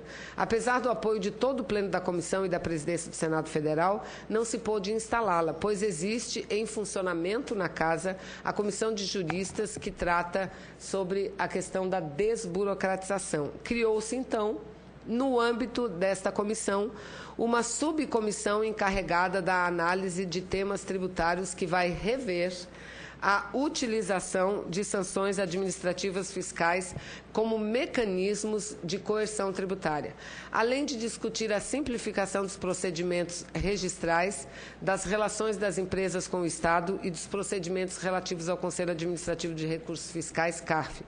Essa comissão é composta pelos eminentes doutores Ives Gandra, Meiriel Biqueiroz, Marcelo Augusto Diniz Cerqueira, Paulo Roberto de Castro, Luciana Leal Breiner, Antônio Helder Medeiros Rebouças e Aristóteles de Queiroz Câmara. Presidente, senhora relatora, rapidamente, que eu também tenho que presidir uma audiência pública aqui agora, na Comissão de Constituição e Justiça, e só com a devida permissão da senhora relatora e do senhor presidente, obviamente, eu imagino, e só confirmar isso com o senhor presidente Ataídes, o relatório vai ser concedido vista, não é isso? E eventuais emendas, acréscimos, teremos o prazo de uma semana. Perfeito, senador Randolph. Logo no início da leitura prévia do relatório, a senadora Vanessa, democraticamente, já colocou o referido relatório à disposição de todos os membros para que, até quarta-feira da semana próxima, os membros possam fazer as suas críticas e as suas sugestões. Portanto, Vossa Excelência... Agradeço, Vossa Excelência, agradeço a relatora. E nós aproveito, senadora, em nome da senadora relatora, será de bom alvitre toda a vossa sugestão e críticas, que com certeza irá enriquecer ainda mais esse competente relatório da Vanessa Graziotin. Agradeço, Vossa Excelência, agradeço a relatora. Muito bem. Perfeitamente, senador. Então, foi esse o acordo que nós fizemos, porque, como Vossa Excelência sabe, após a apresentação do relatório, não cabe sequer emendas, não é? O relatório ou é aprovado ou ele é rejeitado, com apresentação de voto separado. Entretanto, não é o nosso caso. Em todos, tanto na análise, como nos indiciamentos sugeridos, como nas proposições, em absolutamente o relatório está aberto para que até quarta-feira de manhã, porque eu preciso no mínimo de 24 horas, quarta-feira pela manhã, todos os senadores e senadoras que queiram apresentar sugestões ou que divirjam com qualquer parte do conteúdo, apresentem para que eu possa ter a quarta-feira, juntamente com a nossa consultoria, com os nossos colaboradores, de fazer uma análise e aí sim um fechamento de um relatório que espero seja um relatório consensual por parte dessa CPI. Perfeito. Agradeço, e na quinta-feira, então, colocaremos em votação o referido relatório. Agradeço. Senhor presidente, aqui nessa página 191 também faltou, eu não sei porquê, mas eu vou falar aqui o que a gente vai escrever, complementando. Então, apesar de termos aprovado o requerimento sugerindo a formação de uma comissão de alto nível para debater apenas o contencioso administrativo e judicial tributário, entendeu o presidente da Casa que seria importante fortalecer uma comissão de alto nível já formalizada e existente no âmbito do Senado Federal, que é uma comissão de juristas que trata da desburocratização. Então, o que nós fizemos foi sugerir ao presidente que ampliasse essa comissão. Sugerimos 3 novos nomes.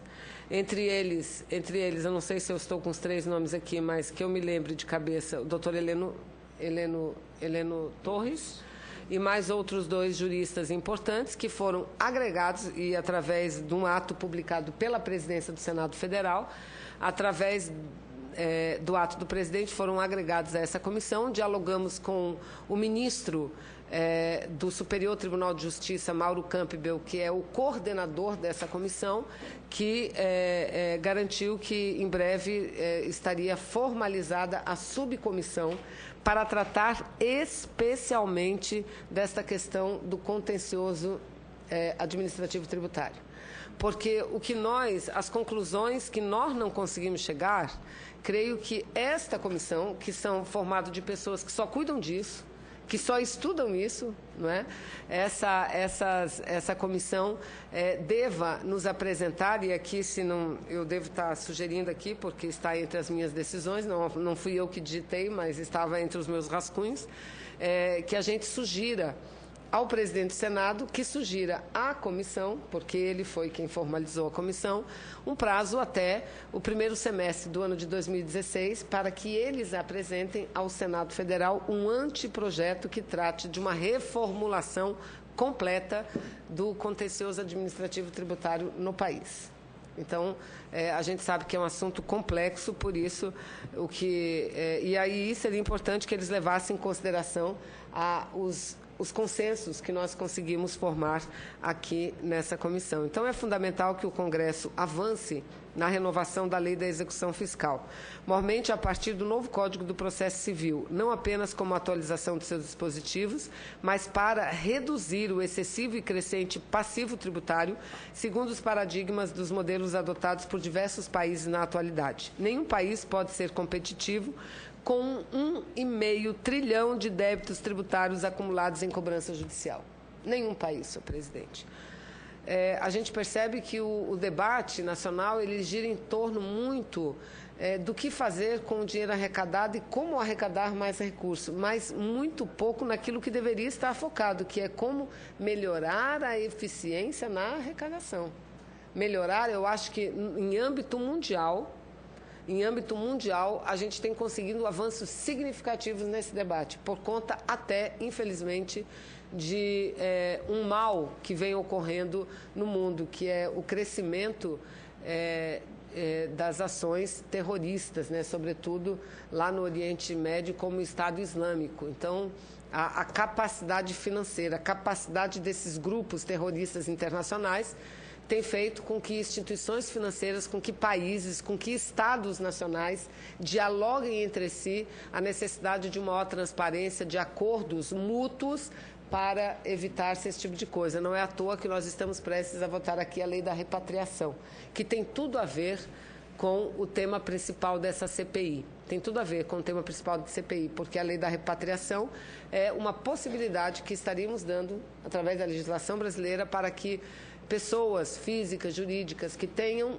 recursos fora do país possam legalizar esses recursos, pagando tributo, obviamente, recursos não oriundos de ações, de delitos, né, de ações criminosas. Não estamos aqui nos referindo a recursos oriundos do tráfico, de lavagem de dinheiro, de corrupção, não. Mas recursos que foram enviados, do ponto de vista tributário, todos são problemáticos, porque não foram registrados, mas, se tiver origem lícita, esses recursos poderão, a partir da legislação que estamos prestes a votar, serem regularizados. E no mundo inteiro isso vem ocorrendo. O Brasil será, possivelmente, um dos últimos países a adotar essa medida.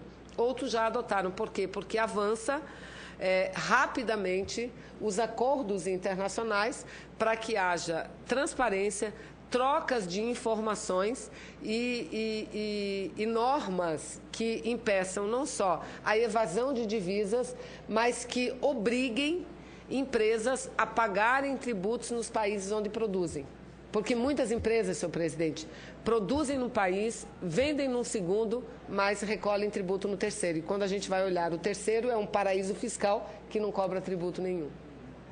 Então, esse planejamento tributário não é só nacional, é um planejamento tributário internacional que vem sendo enfrentado com muito vigor pelos organismos internacionais, sobretudo pela OCDE, que tem cumprido um papel significativo, e eu logo aqui falarei desse assunto. Essa renovação da nossa legislação nacional tem que vir construída à luz da eficiência da cobrança de impostos e do macroprocesso de gestão do crédito tributário, a exigir igualmente um Código de Processo Administrativo Tributário, como reforma e aglutinação do Decreto 7.235 de 72, com as normas e princípios do processo administrativo federal, ou seja, falamos aqui de um novo Código do Processo Administrativo Tributário, baseado nesse novo Código Civil, senhor presidente. E nas normas e princípios do processo administrativo federal, que é a Lei 9.784 de 99 e as do novo Código de Processo Civil. A existência de leis federais que não coincidem com as 27 leis, as 27 leis, digo para ligar depois, que eu preciso falar com ele, com as 27 leis estaduais diferentes entre si, afora as mais de 500 leis municipais, a maioria dos municípios sequer dispõe de contencioso administrativo.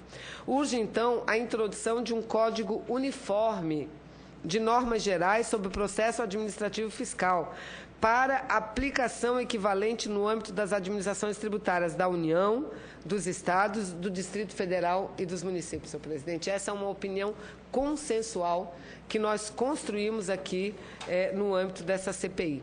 A passagem do processo administrativo para o judicial é repleto de notificações e burocracias para inscrição de débitos na dívida ativa, emissão de certidão de dívida ativa e citação do processo executivo. Em alguns casos, esse processo pode chegar a 2 ou mais anos, em média, o que é de todo inadmissível. O diagnóstico do processo tributário revela um quadro de mínima eficiência em virtude de tantas diferenças entre legislações estaduais e municipais, desprovidas de coordenação e cooperação entre os diversos contenciosos administrativos.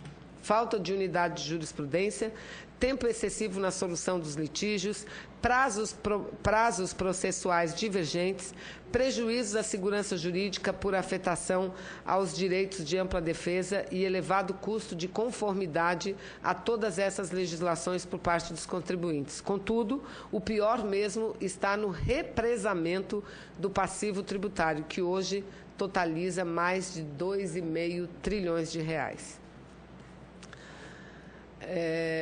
A elaboração de 2 anteprojetos de lei complementar, um com a nova lei de execução fiscal e outro para o Código de Processo Administrativo Tributário, devem ser lastreados nessa comissão. São medidas dirigidas para a pacificação tributária, pela redução dos litígios e fomento da segurança jurídica e da celeridade na rápida resolução de demandas tributárias em plena conformidade com os direitos e garantias constitucionais e que acreditamos possam começar a ser analisados no primeiro semestre de 2016. Então, aqui está o resumo. Sugestões.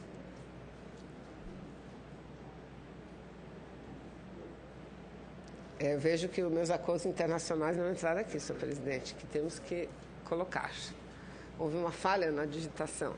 Sugestões, a não ser que estejam lá. Há tempo, temos tempo para isso. Sugestões, estavam todas no meu rascunho e nos meus escritos, manuais. Sugestões. Ao Poder Executivo.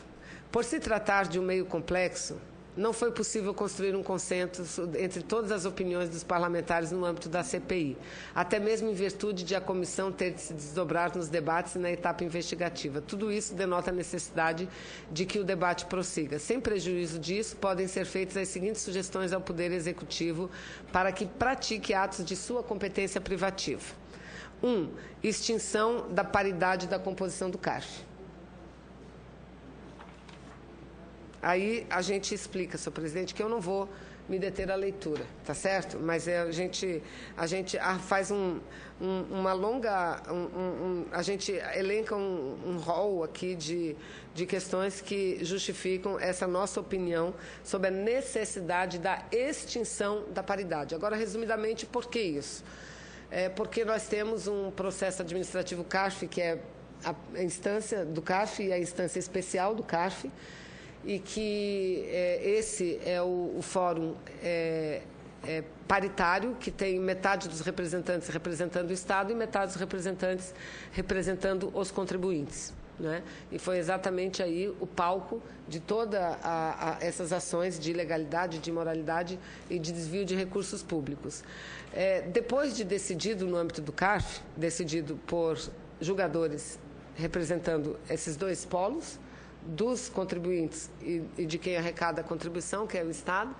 Depois disso, o processo ainda continua, não mais no âmbito administrativo, mas no âmbito judicial.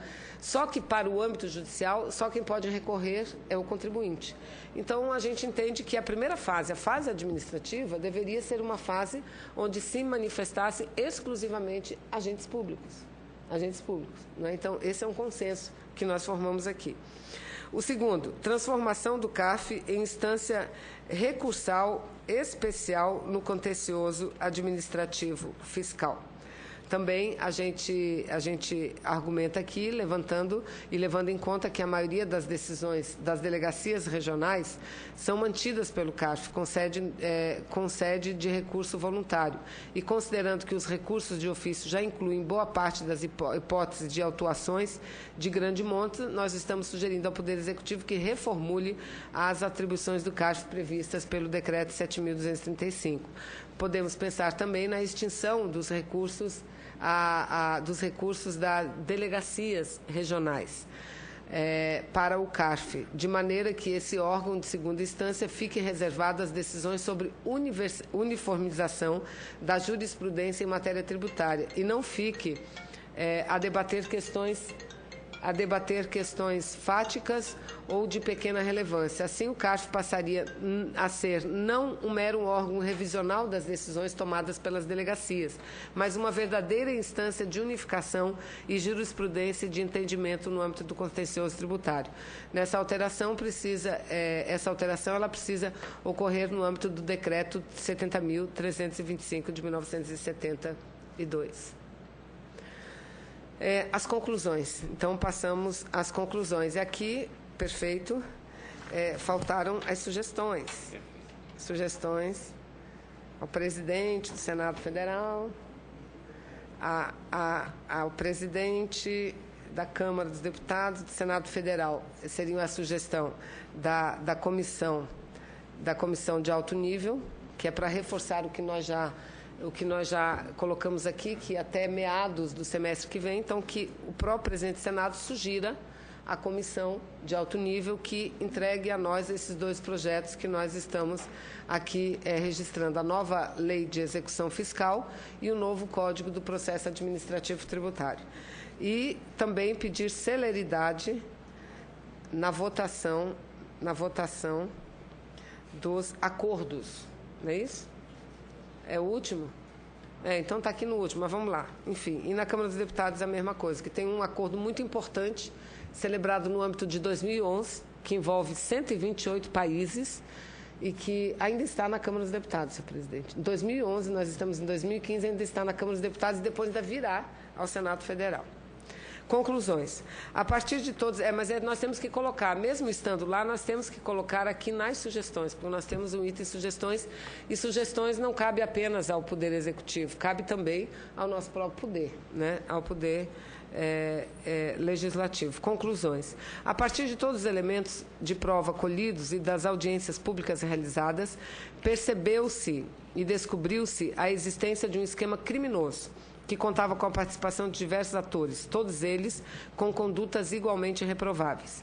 De um lado, as empresas corruptoras, que se utilizaram de esquemas sabidamente criminosos para deixar de pagar tributos devidos, subtraindo bilhões, frise-se, bilhões, aos cofres públicos e à população necessitada.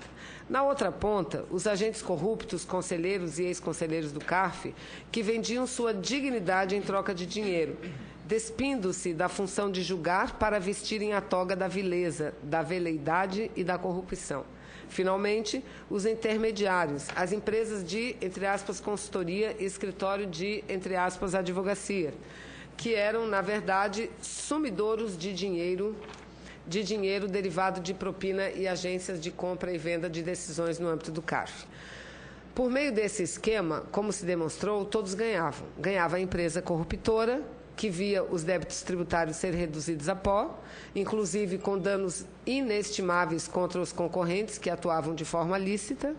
Ganhavam os conselheiros corruptos, que aumentavam o seu patrimônio com recursos que, na verdade, deveriam ser destinados aos cofres públicos, e ganhavam também os intermediários, cujas empresas de consultoria gerenciavam somas vultuosas. Só quem perdia era o erário, ou seja, a população brasileira. Bilhões de reais que deveriam ser pagos a título de tributos e que poderiam, inclusive, equilibrar as contas públicas brasileiras, nunca sequer foram recolhidos. Logicamente, caberá à Polícia Federal e ao Ministério Público aprofundar caberá à Polícia e ao Ministério Público aprofundar as investigações e dar prosseguimentos aos detalhes descobertos ao longo da CPI, especialmente por intermédio de quebra de sigilo bancário e fiscal e da colheita de depoimentos que ajudaram a entender melhor o funcionamento das quadrilhas que assaltavam o CARF. Porém, o papel dessa CPI não pode ser reduzido à parcela investigativa dos trabalhos. Essa é uma parte importante, mas a qual a comissão não se restringiu. Os debates, as discussões, as proposições legislativas e sugestões nascidas da CPI certamente servirão para aperfeiçoar com a urgência necessária e exigida pela sociedade brasileira o funcionamento do Conselho. Nesse sentido, registra-se a necessidade de ser rapidamente aprovada a mensagem 200, já foi. Não foi? A mensagem 270 de 2014 da Presidente da República que somete à apreciação do Congresso... Nacional é essa. Nacional, desculpa, é essa. Do Congresso Nacional, o texto da Convenção Multilateral sobre Assistência Administrativa Mútua em Assuntos Fiscais.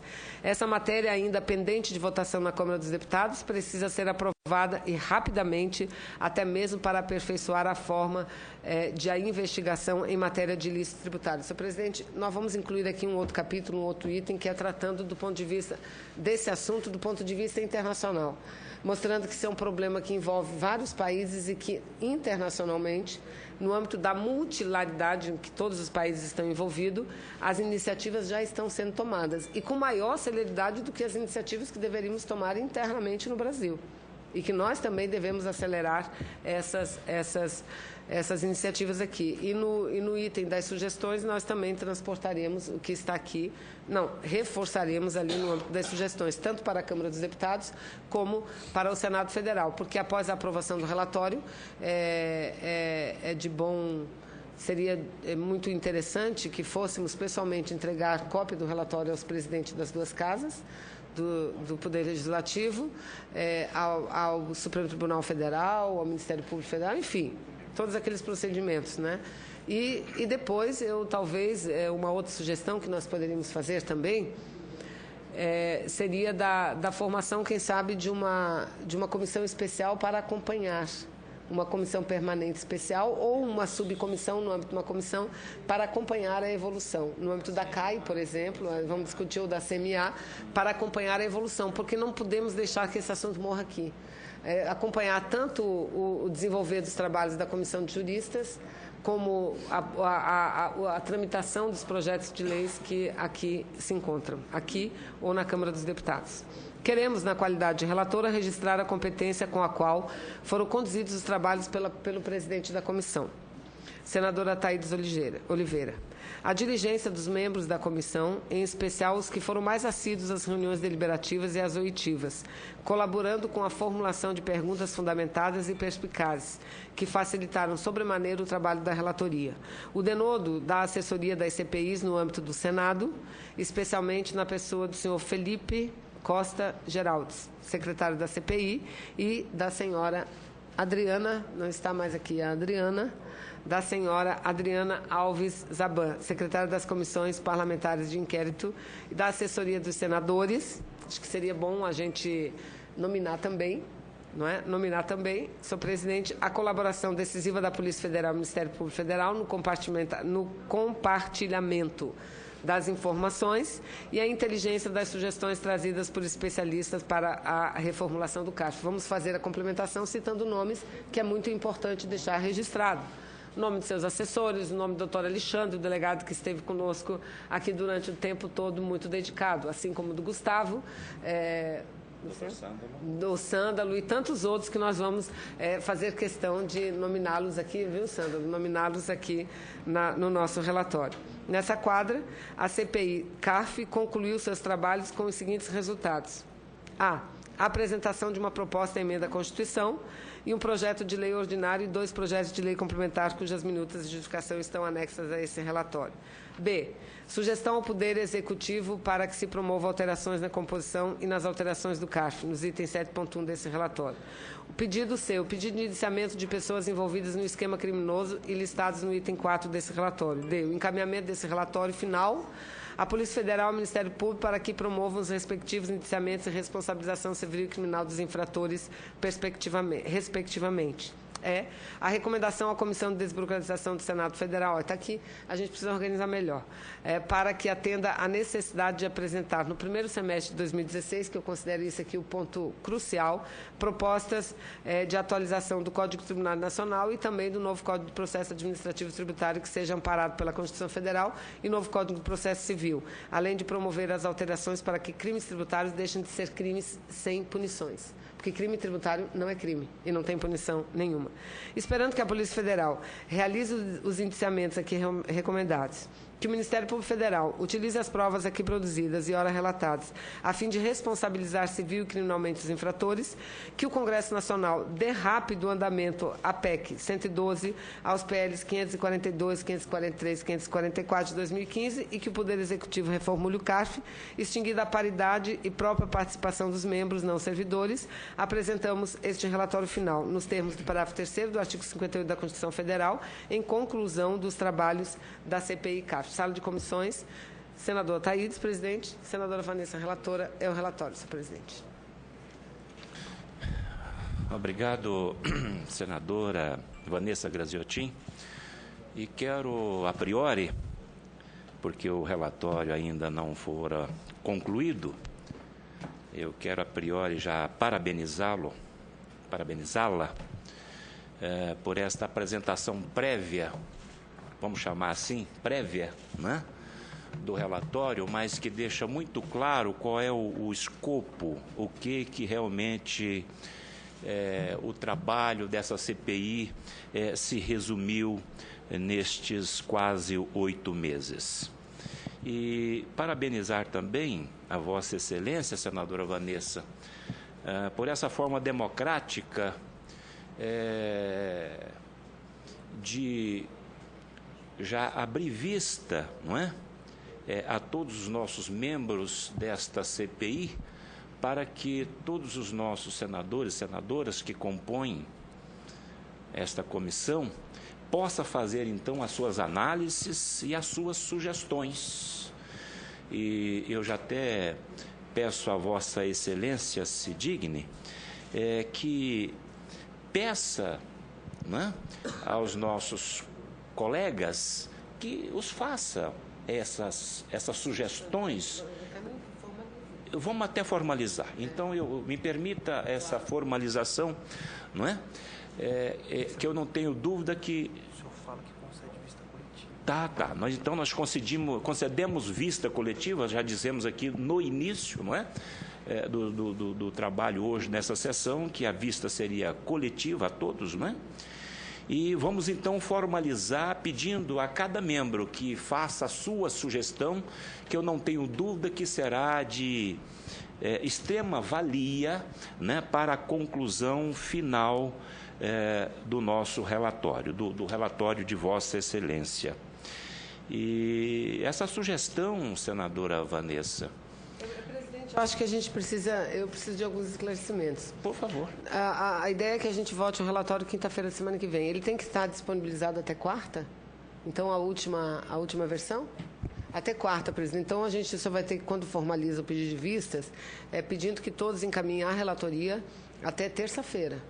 Até terça, porque quarta eu já tenho que disponibilizar a publicação da redação final. A versão final do relatório. Então, até terça. Eu havia colocado aqui até dia 2, até dia 3, que era quarta-feira. Não, então, tem que ser até dia 2. Dia 2. Perfeito. Não é isso? Mas e dia 3 a gente publica.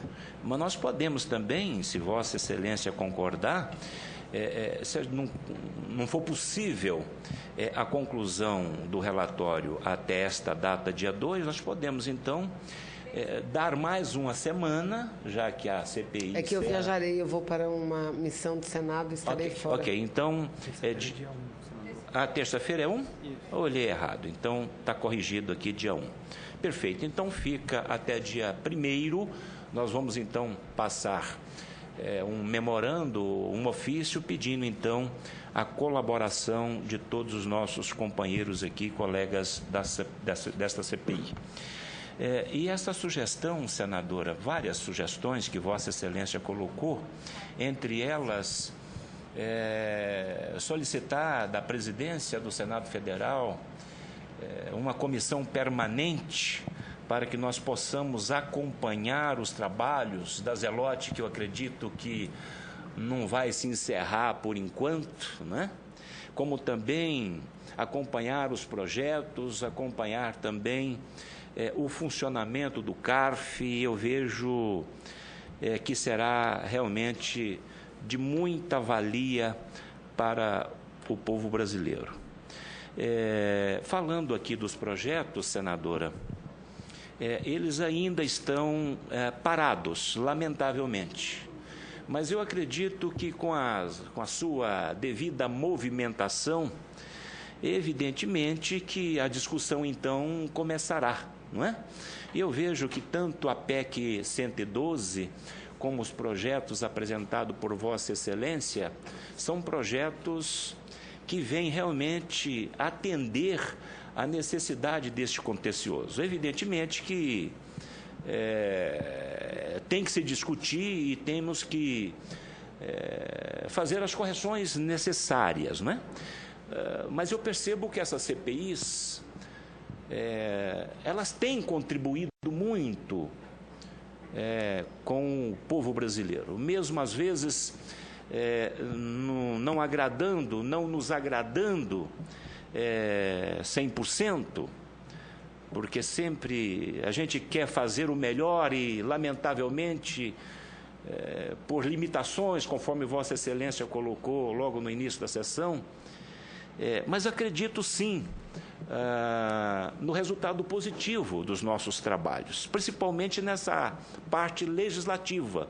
E aqui nós temos o exemplo que Vossa Excelência colocou sobre a CPI do HSBC, né? Desse projeto de repatriação do senador Randolph. Evidentemente que tem que ser discutido e eu acho que ele vai a julgamento no plenário a curto prazo e lá então nós vamos poder discutir, mas que será muito importante para os cofres do nosso país, para o povo brasileiro. Pois bem, senador, então fica definido que até dia 1º, então, todos os nossos colegas aqui dessa CPI poderão então fazer as suas análises, as suas sugestões, e na quinta-feira, então, no dia 2, 3, nós então apresentaremos definitivamente o relatório para que ele seja então aprovado. Não havendo, então... Coloco, então, em votação a ata da 23ª reunião. Os senadores que a aprovam, permaneçam-se como se encontram. Aprovada. Nada mais havendo a tratar, declaro encerrada a presente reunião. E agradecendo a todos.